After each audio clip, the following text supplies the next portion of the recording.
The body was ready, the cartel was waiting, and somewhere in Mexico City, a general was making the most dangerous decision of his career. Do you let the most powerful criminal organization in the Western Hemisphere bury its founder, or do you send the army? He sent the army. And what happened next is something Mexico will not forget. February 22nd, 2026. The Mexican military had just accomplished something that intelligence agencies on 2 continents had been attempting for 15 years. Ignacio Juarez Cervantes, El Mino, founder of the Clesco New Generation Cartel, a man with a $15 million American bounty on his head, was dead, killed in a pre-dawn raid on a fortified compound in the mountains outside Tapalpa, Clesco. The operation had begun with surveillance of a romantic partner, a threat that led investigators to a remote forested property where El Mino had been hiding for days. Ground forces encircled the compound, 6 helicopters in the air. ITOLs and the assault teams moved in. CJNG guards opened fire with high-caliber weapons across multiple positions. 4 cartel members died in the initial exchange.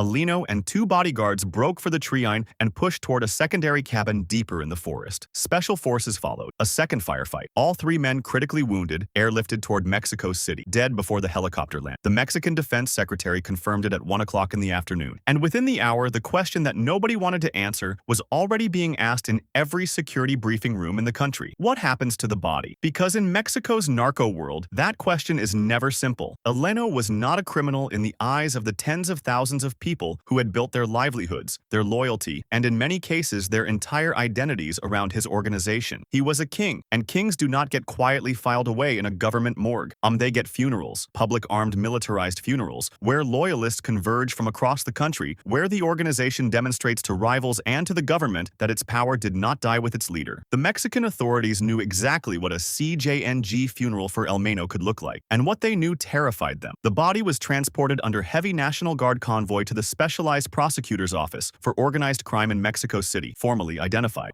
And then the announcement it would be released to the family for private disposition. Private, that word did a lot of work, because the people who understood the cartel's culture knew that private in this context meant whatever the family and the organization decided it meant. And the organization had already demonstrated in the 48 hours since El Mino's death exactly what it was capable of deciding, because the funeral threat did not arrive in a vacuum. Yes, it arrived on top of the most widespread coordinated cartel retaliation in modern Mexican history. Within hours of the official confirmation of El Mino's death, CJNG cells activated simultaneously across at least 20 states. This was not improvised. It was a contingency protocol pre-assigned, pre-positioned, and triggered by exactly this event. More than 250 roadblocks in the first 24 hours alone. Vehicles commandeered at gunpoint on major highways set ablaze to seal intersections and block military movement. 65 blockades in Jalisco. More than 70 attacks on banks and businesses in Guanajuato. Puerto Vallarta, a Pacific resort city full of American and European tourists, burning with smoke rising over the hotel district, and cartel gunmen torching gas stations on roads that normally led to the beach. A Costco in Zapopan on fire with shoppers still inside. A zoo in Guadalajara locked down with 1,200 visitors behind the gates. 23 inmates escaping from a Puerto Vallarta prison as security forces were overwhelmed elsewhere. Airlines canceling flights. The US, Canadian, and multiple European embassies issuing shelter in place. Orders for their nationals. Multiple sovereign governments telling their citizens to stay inside their hotel rooms because a drug lord had been killed. That is what El Mino's empire looked like in death. And it is the backdrop against which the army had to decide whether to let his people bury him. The violence against security forces was not random. In 6 coordinated ambushes across Jalisco, using flanking tactics, suppressing fire, and rapid withdrawal before reinforcements could respond. CJNG gunmen specifically targeted National Guard members. 25 of them killed in a single day. 1 state prosecutor's agent dead. 1 prison guard dead. A pregnant woman caught in the crossfire dead. In between 34 and 42 cartel members killed in the subsequent clashes. Total confirmed deaths tied directly to the operation and its immediate aftermath. At least 73 people in 48 hours. Behind the targeting of soldiers was Hugo Cesar Matias Urena, Eluli El Mencho's operational right hand in Jalisco, who had issued explicit cash bounties of 20,000 pesos per National Guard member killed, and was coordinating cell activity across multiple states from El Gulio. Our Mexican paratroopers found him before the day was over. He died trying to flee. On his body, 1.44 million in cash. The immediate command node was gone. The organization he had set in motion was not, and the body of its founder was still sitting in a government building in Mexico City, waiting for a decision. The history of cartel funerals in Mexico is a history of near disaster. In 2017, the wake for Jesus Perez Alabuel in Mexico City City drew a mass-armed gathering that required a significant security response and produced multiple arrests before it could turn into form something worse. In 2020, the funeral of Rodrigo Archagamboa, El Chino, and tracks from the Sinaloa cartel had to be managed with surgical precision to prevent a public armed demonstration that analysts had been warning about for days. And then the example that made every security official in Mexico understand exactly what was at stake. In February 2026, in December 2025, just 8 weeks before El Mencho's death, CJNG members stormed the funeral of El Mencho's own brother in Tlaquepaque, a case of mistaken identity. They thought it was a rival gathering. What followed was a violent standoff that required a full emergency response to contain. Eleno's brother's funeral, not even a major cartel figure, just a family member. I became a battlefield. Now multiply that by every armed loyalist, every plaza boss, every faction commander, every grieving foot soldier in a 20-state organization who wanted to pay their respects to the man who built the most powerful cartel in the hemisphere. Without El Mencho alive to impose discipline, a public gathering of that scale was not a funeral. It was a powder keg with thousands of people holding lighters. Comment below when you think about what that gathering could have looked like. And do you think the army's decision to show up was brave or reckless? The government's response was immediate and total. The prosecutor's office was placed under heavy military guard, a wide troop perimeter established around the building. Back-channel communications to anyone connected to the family carried one message: organize a public event and the army will be there. Not to observe, not to manage the perimeter from a distance, to shut it down before it became a massacre,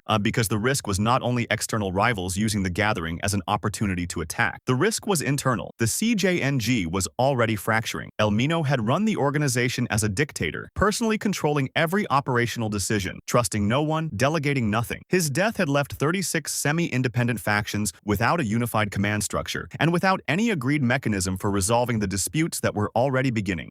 A public funeral without his authority to enforce order among his own people was as likely to produce a firefight between competing CJNG factions as it was to produce a dignified tribute. The army showing up was not the thing that made the funeral dangerous. The army's presence was the only thing that gave the family a justification to keep it quiet, a way to tell the organization that the circumstances made a public event impossible, rather than admitting that the organization itself could no longer guarantee its own people's behavior at a mass gathering. To understand the full weight of what was being buried and why the Mexican military was willing to position armed troops around a funeral, you need to understand who El Mencho actually was. He was arrested in Sacramento, California in 1992 for conspiring to distribute heroin. Deported, I returned to Mexico and briefly worked as a police officer in Jalisco, giving him an operational understanding of law enforcement that he spent the next 3 decades exploiting. He co-founded the CJNG around 2010 from the collapse of the Millennial Cartel and built it into an organization operating in more than 20 of Mexico's 32 states with networks across 40 countries on 6 continents. His cartel shot down a military helicopter with a rocket-propelled grenade in 2015, attempted to assassinate Mexico City's police chief in 2020, pioneered the mass industrial production of fentanyl using chemical precursors imported from China, creating a supply chain that puts synthetic opioids on American streets at a scale that killed tens of thousands of people every year. Former DEA senior officials described him as operating at the same strategic level as El Chapo Guzman, but with tighter personal control because El Mencho trusted no one and let nothing happen without his direct authorization. His son-in-law faked his own death to live quietly in Riverside, California until his arrest in 2024. His youngest daughter reportedly operated a coffee shop in Southern California, the daughter of the most wanted drug lord on the planet, making lattes in a strip mall while her father ran an empire. So that is how deeply embedded this organization was in ordinary life on both sides of the border. And that is the man whose body the army was now standing guard over. Defense Secretary General Ricardo Trevino faced the cameras on the morning of February 23rd alongside President Sheen Bam and Security Minister Omar Garcia Harfuch. The previous day, he had announced Mexico's greatest anti-cartel victory in a generation. Now he was stopping mid-sentence to collect himself as he spoke about the 25 soldiers who had been killed in the retaliation that victory had produced. A military commander in full-dress uniform, every decoration in place, unable to get through the names of his fallen without pausing. That image broadcast live around the world captured something that no official statement could. The real price of what had happened in Tapalpa, not the tactical success, the human cost of the tactical success. President Shinball stood behind him and said the words that every Mexican watching needed to hear. The most important thing at this moment is to guarantee peace and safety for all the population of Mexico, and the army stood guard around a body in Mexico City, making sure that the final act of El Mencho's story did not produce a body count to match his life. The funeral happened quietly without the public spectacle the cartel had wanted and the government had feared. When the family made the calculation that the circumstances demanded that a mass public burial without Elmeno's authority to maintain order among his own people was more dangerous for the Portmazation than a private interment, the army was present, nothing exploded, and that silence, that controlled, armed, tense silence around the burial of the most powerful drug lord in the Western Hemisphere was itself a statement, not a victory, or a statement about what Elmeno's death had actually done to the $50 billion organization he spent 30 years constructing. It had not destroyed it. It had destabilized it. And a destabilized CJNG, 36 factions with their own weapons and their own ambitions, and no central authority above them is not less dangerous than the CJNG under Elmeno. It is dangerous in ways that are harder to predict, harder to contain, and harder to defend against. His son, Elman, is in ADX Florence for life. His wife has vanished. His daughters have disappeared. The Valencia financial clan that provided the cartel's banking infrastructure has been dismantled extradition by extradition. What remains is a succession contest between the stepson with the guns, Juan Carlos Gonzalez Valencia, commander of the Grupo Elite and the co-founder with the institutional roots, Eric Valencia Salazar, L85, who has been operating in Jalisco and Colima since before Elmeno's dominance was total. Below both of them, Plaza bosses across 20 states are running their own calculations. The Sinaloa cartel is watching from the north. The 2026 FIFA World Cup is 4 months away, with matches scheduled in Guadalajara, the city that just spent 2 days as a ghost town. Eleno is in the ground. The army stood at his funeral and nothing exploded. But the war that his burial announced is being planned right now in the safe houses and encrypted channels of an organization that has survived everything that has been thrown at it for 15 years. Subscribe and turn on notifications. We are tracking this succession battle as it develops. And tell us in the comments. The army showed up and the funeral stayed quiet.